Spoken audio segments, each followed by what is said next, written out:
نحمدہ ونصلی علی رسولہ الکریم اما بعد۔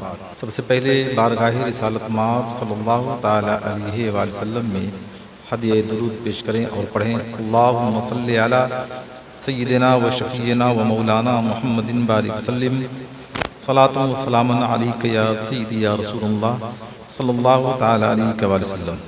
آج انہیں اپنا موضوع سخن بنایا ہے برکات و حسنات کی ایک حسین رات، شب برات۔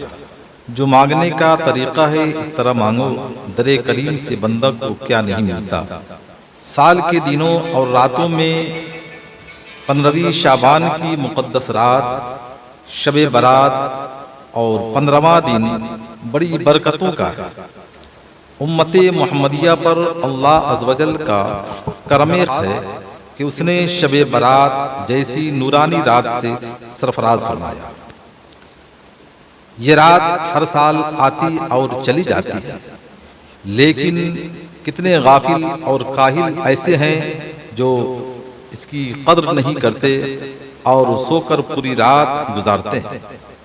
اسلام کے مقدس شہزادوں، اور ان سے بھی بدتر وہ ہیں جو اس مقدس رات کو کھیل کود، تماشوں اور لغویات کی نظر کر دیتے ہیں۔ ہاں، بڑے خوش نصیب وہ ہیں اور نیک بخت ہیں کہ وہ اللہ کے اطاعت شعار بندے جو اس رحمت بھری اور نور و نکھت میں ڈوبی ہوئی شب کو قدر و منزلت کی نگاہ سے دیکھتے ہیں اور اس میں اپنے مولا کریم کو یاد کرتے ہیں، اس کی مقدس اور رحمت بھری بارگاہ سے برکت و نور کی خیرات مانگتے ہیں اور اپنے گناہوں پر پریشان و شرمندہ ہو کر توبہ و استغفار کرتے ہیں، اور وہ مساکین و غربا پر صدقات و خیرات بھی کرتے ہیں۔ اقربا یعنی عزیز و اقارب کو تحائف سے بھی نوازتے ہیں، اور ساتھ ہی شہر خموشہ میں آرام کرنے والے مرحومین و متعلقین کو بھی نہیں بھولتے، ان کے لیے بھی فاتحہ و ایصال ثواب کا اہتمام کرتے ہیں۔ یقیناً زندوں کے ساتھ اس دنیا فانی سے کوچ کرنے والے ہمارے بھائی بھی ہمارے احسان و کرم اور امداد و نصرت کے مستحق ہیں، لہذا مبارک راتوں اور مقدس ایام میں انہیں بھی یاد کرنا چاہیے۔ حدیث مصطفیٰ ہے، آقا علیہ الصلوۃ والتسلیم ارشاد فرماتے ہیں، اگر تم میں کوئی اپنے بھائی کو نفع پہنچا سکتا ہو تو پہنچائے۔ مسلم شریف کی حدیث ہے، صفحہ نمبر 223۔ صدقہ و تلاوت قرآن نیز ذکر خیر کا ثواب اگر کسی مرحوم کو پہنچایا جائے تو یقیناً ان کو پہنچتا ہے اور ان کو اس سے فائدہ ہوتا ہے۔ اس پر احادیث کثیرہ شاہد ہیں۔ امت مسلمہ میں کوئی بھی اس کا منکر نہیں، اور جو منکر ہے وہ یقیناً گمراہ اور مسلمانوں کا بدخواہ ہے۔ حدیث سے ثابت ہے کہ اس مبارک رات میں بنی کلب کی بکریوں کے بالوں سے زیادہ گناہگاروں کو اللہ عز و جل بخش دیتا ہے۔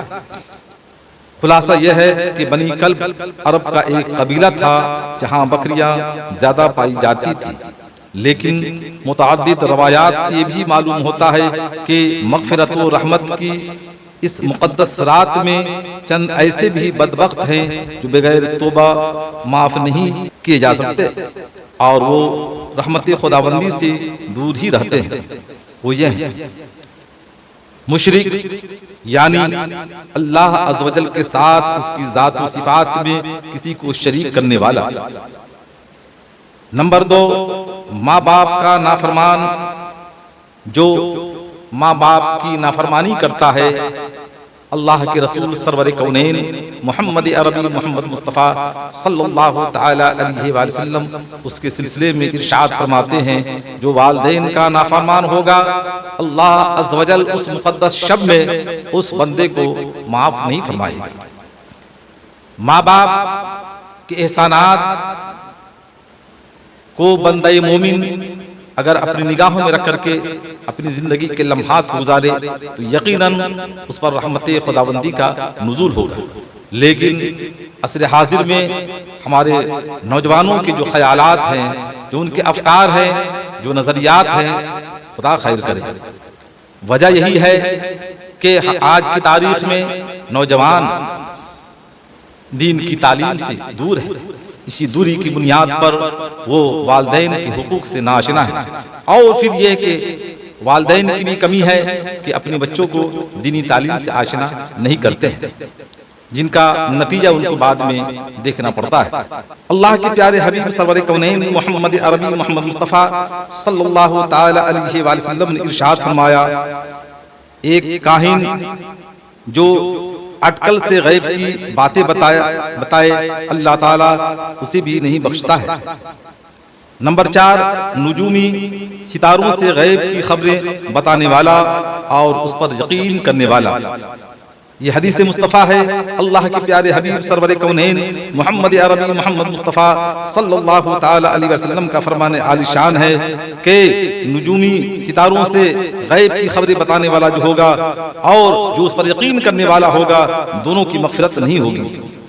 آقا علیہ الصلوۃ والتسلیم ارشاد فرماتے ہیں نمبر 5، جادوگر جو جادو سیکھتا ہے اور سیکھنے کی ترغیب دینے والا، دونوں کو اللہ تبارک و تعالی اس شب میں معاف نہیں فرمائے گا۔ اور آگے آقا علیہ الصلوۃ والتسلیم ارشاد فرماتے ہیں کہ فال نکالنے والا جو کسی کے خواب کی اپنے اعتبار سے تعبیر کرے، جبکہ بزرگان دین نے جو طریقہ کار کو اپنایا ہے، اگر اسے اپنی نگاہوں میں رکھ کر کے کسی کا فال بتاتا ہے تو اس میں کوئی مذائقہ نہیں۔ اور آقا علیہ الصلوۃ والتسلیم ارشاد فرماتے ہیں کہ بد مذہب بدعتی کہ جس کا مذہب صحیح نہ ہو، اور جو شریعت میں ایسی باتوں کو پیش کرے جس کا شریعت سے کوئی تعلق نہ ہو، اللہ تبارک و تعالی ویسے لوگوں کو بھی معاف نہیں فرماتا ہے۔ اور نمبر 8، قاتل قتل کرنے والا، اگر کسی نے کسی مسلمان کو ناحق قتل کر دیا، اللہ تبارک و تعالی اس کی بھی مغفرت نہیں فرمائے گا۔ نمبر 9، رشتہ کاٹنے والا۔ آج کی تاریخ میں بھائی بھائی کا نہیں، باپ بیٹے کا نہیں، بیٹا باپ کا نہیں، ایسے لوگ اگر رشتہ کو کاٹتے ہیں، رشتے سے کوئی تعلق نہیں رکھتے، تو اللہ تبارک و تعالی شب برات میں ویسے لوگوں کو معاف نہیں فرماتا ہے، نہ اس کی مغفرت ہوگی۔ نمبر 10، کینہ پرور۔ جس انسان کے دل میں کینہ ہو، اللہ تبارک و تعالی اسے بھی معاف نہیں فرماتا۔ کینہ یہ ہے کہ آپ کے سلسلے میں ہم بدگمان ہو جائیں، آپ کے سلسلے میں ہمارے نظریات، ہمارے افکار یہ غلط ہوں، تو ایسے لوگوں کو اللہ تبارک و تعالی اس مقدس شب میں نہیں معاف فرماتا۔ نمبر 11، سود کھانے والا۔ آج کی تاریخ میں سود کا معاملہ بہت زیادہ بڑھ چکا ہے۔ سود لینے والے اور سود دینے والے دونوں کے لیے یہ وعید آئی ہے۔ اللہ کے پیارے حبیب سرور کونین محمد عربی محمد مصطفیٰ صلی اللہ تعالی علیہ وسلم ارشاد فرماتے ہیں کہ سود لینے والا اور سود دینے والا دونوں قابل سزا ہے، اور اس شب میں یعنی شب برات میں اللہ تبارک و تعالی ویسے لوگوں کو معاف نہیں فرماتا۔ نمبر 13، زنا و بدکاری کا عادی، جو کہ زنا کرتا ہے اور بدکاری میں ملوث رہتا ہے، اللہ تبارک و تعالی اسے بھی معاف نہیں فرماتا۔ نمبر 14، شرابی جو شراب پیتا ہے، اللہ تبارک و تعالی اسے بھی معاف نہیں فرماتا۔ نمبر 15، گویا فحش اور فضول گانے والا۔ نمبر 16، کپڑا تہبند یا پاجامہ کرتا وغیرہ ٹخنوں سے نیچے لٹکا کر تکبر کرنے والا، اگر تکبر کے ساتھ وہ پہن رہا ہے تو اللہ تبارک و تعالی ویسے لوگوں کو معاف نہیں فرماتا ہے۔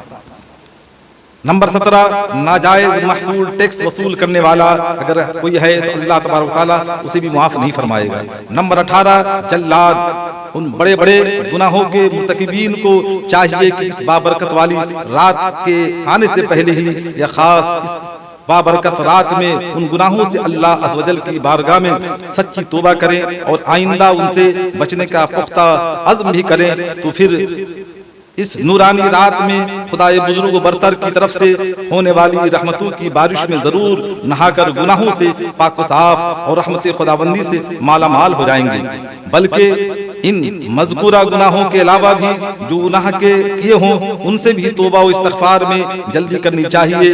جو بے نمازی ہیں وہ توبہ کریں کہ اب آئندہ نمازیں ترک نہیں کریں گے، اور جو قضا ہو چکی ہے ان کو جلد سے جلد ادا کرنے کا بھی عہد کر لیں، بلکہ اس بابرکت شب میں نوافل کے بجائے اپنی قضا نمازیں پڑھیں کہ جب تک قضا نمازیں ادا نہ ہوں تو نوافل قبول نہیں ہوتے۔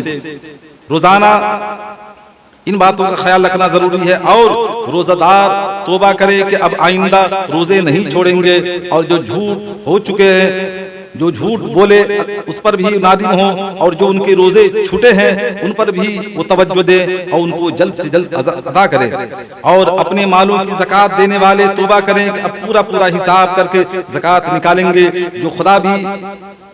جو خدا کی طرف سے فرمان ہے اس فرمان کو اپنی نگاہوں میں رکھ کر کے ہم عمل پیرا ہوں گے، یقیناً اللہ تعالیٰ فضل فرمائے گا۔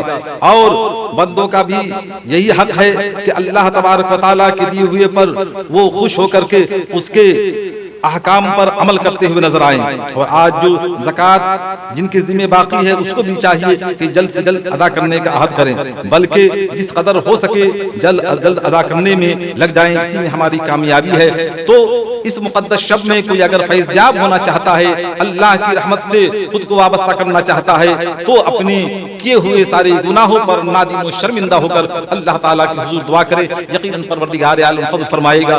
رب قدیر کے حضور دعا ہے کہ پروردگار عالم ان باتوں پر عمل کرنے کی توفیق رفیق عطا فرمائے، آمین بجاہ سید المرسلین۔ السلام علیکم ورحمۃ اللہ وبرکاتہ۔